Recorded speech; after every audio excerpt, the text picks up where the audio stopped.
Working with Dave Brubeck wasn't always the most pleasant because, I mean, personally he was all right. But he never wanted to take too much advice from anybody. But I remember doing Time Out which became a big record for CBS.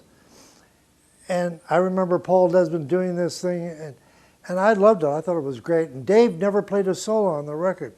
I mean, he's there's no solo on that record by Dave Brubeck, but Paul played a beautiful solo. So the record came out, and the record, I sold 35,000 albums, and it didn't do too well. And we had a little brief meeting in Mitch Miller's office. He said, Teo, he says, you know, I know you worked hard on this record, but he says, what the hell can we do? He says, you know, it's 5/4 time, and nobody's going to be able to dance to that. I said, you know, Mitch, I said, you're right. I says, but, you know, give us a little time. So meantime, I had to go to Chicago. I ran into a guy called Granny White. He used to be a promotion guy there. Big, fat guy, black, wonderful personality. And he said, man. He says, I said, what's the matter, Granny? He says, man, you got a head. You got a head in there. I said, where? He says, take 5. Take 5. I said, oh, I said, you know, I can't get a single out. Nobody back at our place is going to do it. I said, what we're going to have to do is figure out a way to get that record out. And I said, I'll tell you what to do. You wait until I get back. I will edit it, that one track. And I said, I will get it ready. And then I want you to send me a telegram for 5,000 singles. Breakout in Chicago. He said, what? I said, yeah, wait till I get back. So I got back. He sends me a telegram. I said, don't send it to me. Send it through the sales department upstairs. And I said, they'll come running down. Meantime, I've got 35 discs. I mean, when I was there, in those days, you could do anything you wanted. If you wanted to order 100 discs in advance, you could do that. So they came running down. They said, hey, Teo, man, look, man, we got a national breakout in Chicago. I said, what the hell are you talking about? I said, simmer down, you know, calm down a little bit. He said, no, man, we got this breakout. We got to move right away. I said, how soon do you have to move? He said, right away. I said, okay. I said, well, let me see what I can do. Meantime, I call up the engineering department. They have the records ready for me, 35 or 40 of them, just the acetate, that one track. They shipped them over to me, and we shipped them out to Chicago, and they passed them out all over town. It sold a couple of million. Oh, and then Dave never gave me credit for that record. But it was Granny White and myself, and then about 2 years later, Paul Desmond calls me and says to me, Teo, I'd like to talk to you. I say, hey, Paul, you know, what's up? He says, you know, I think you got the wrong take. I said, oh, gee, don't tell me that. I said, it couldn't have been the wrong take, because I said, I went over there and did the editing myself. He said, it's the wrong take. I said, have you been to the bank lately with the royalty statement? He said, yeah, we're selling like hotcakes. I said, goodbye, Paul. And I hung up on him. I said, you know, I would try to tell him, forget about it. You know, I couldn't change it then if I wanted to. It would be impossible. Then I worked with Miles, and we did some of the greatest records ever made. Now, the ones with Miles Davis, he would never finish a record. I mean, after 4-track, when it became 8-track and 16 tracks, he would play on the sessions, turn his mic off, or walk away, or pack up and walk out the door. And I said, hey, Miles, you can't just walk out. Why don't we finish this goddamn thing? And he would never answer me. I said, well, come on.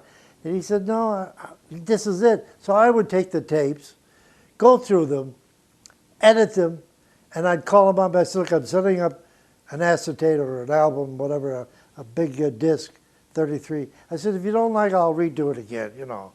I said, but see what you like about it.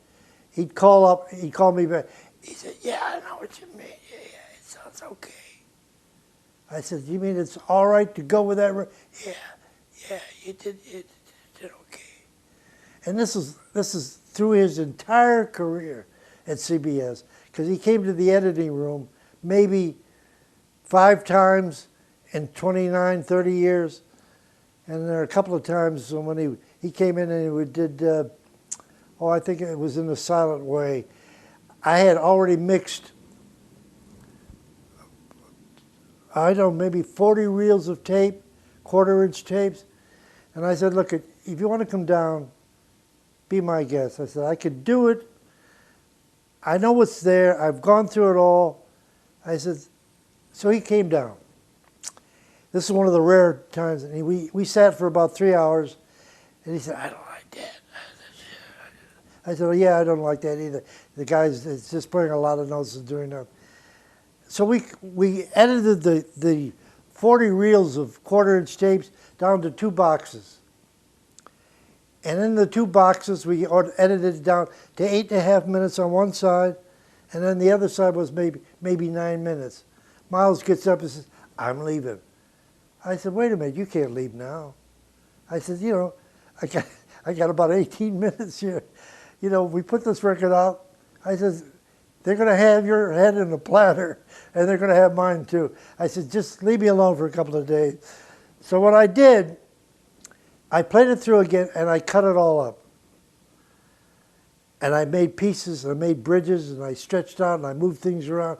With the 18 minutes that I had to go to 2 sides, so it had to be something like 40 minutes or 50 minutes of music.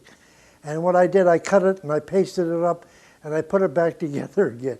Now, the same material is there for almost 40 minutes. Maybe even longer. I never did really finally hit the final time on it. And I put it together, and the record became a classic.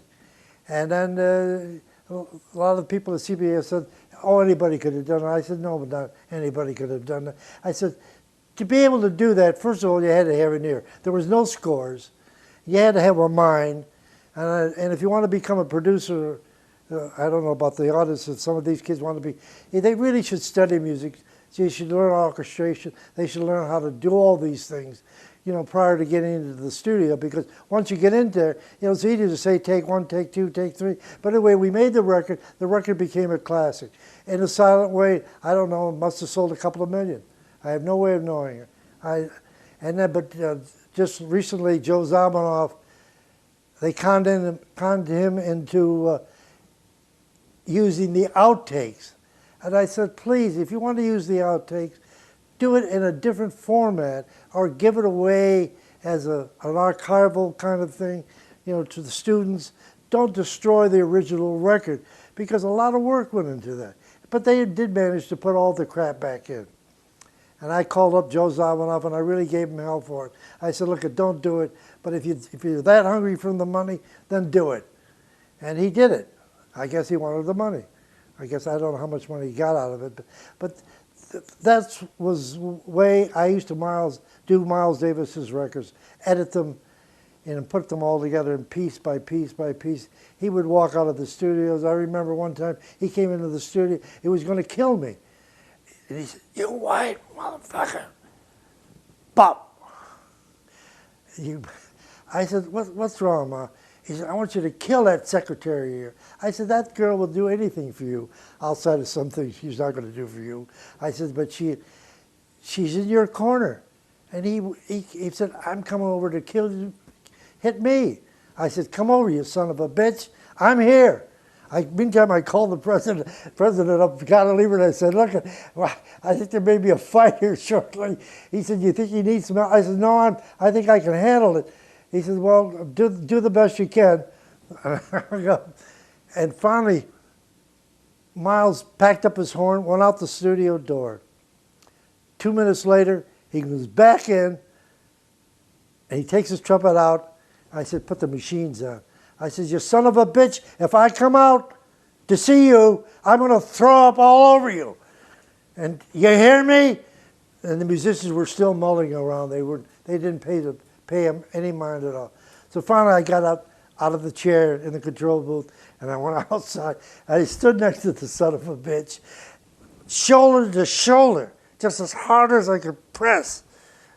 And the machines were running, and he played one of the greatest solos of the world. I can't remember. It was one of the big records that we made. And then afterwards I said, you son of a bitch. I said, we should do this every goddamn time. I mean, this is went on. I mean, he would leave the studio on other occasions, and then he asked one of his guys to come in and get me. And we would sit for 15, 20 minutes and not say one word. And then he finally would turn to me and he said, well, what about it? I said, I didn't like it. God damn it. He grab his instrument, he'd go in the studio, I'd run into the control room. I said, put the machines on, put the machines on. And we would record. I said, that's it. Job finished. Everybody go home. So to be a producer, you have to be a psychiatrist, a doctor. Hey, doctor, I didn't know too much about being a doctor in those days, but I did have a few words of my vocabulary that were of great use to me over the years, especially with somebody like Miles, because I didn't let him intimidate me. And you really can't let the artists intimidate if you really want to be a strong producer and a producer that makes, you know, halfway decent records. I've had bosses that used to call me in their office and said, we just got the acetates of Miles's session yesterday and it sounds like crap. I said, well, yeah, it does sound like crap. I mean, but you know, I'm not going to use all of that garbage. I'm just going to edit what I think should be part of the record and we'll put it out.